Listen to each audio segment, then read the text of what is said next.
ஒரு பல்கான ஆம்லெட் செய்ய போறோம். எப்படி செய்ய போறாங்கறத பாருங்க. நீங்க இவ்வளவு பெரிய ஆம்லெட் போட்டுக்க மாட்டீங்க, எப்படி போடுறேன்னு பார்க்கலாம்.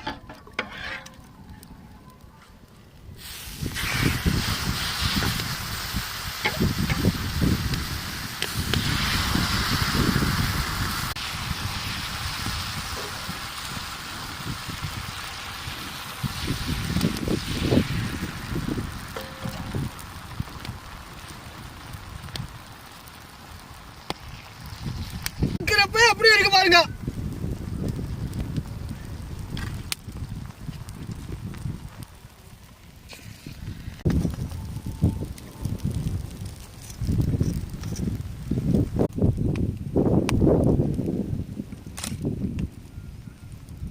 சூப்பரா ரெடி ஆகிட்டு இருக்கு ஆம்லெட்.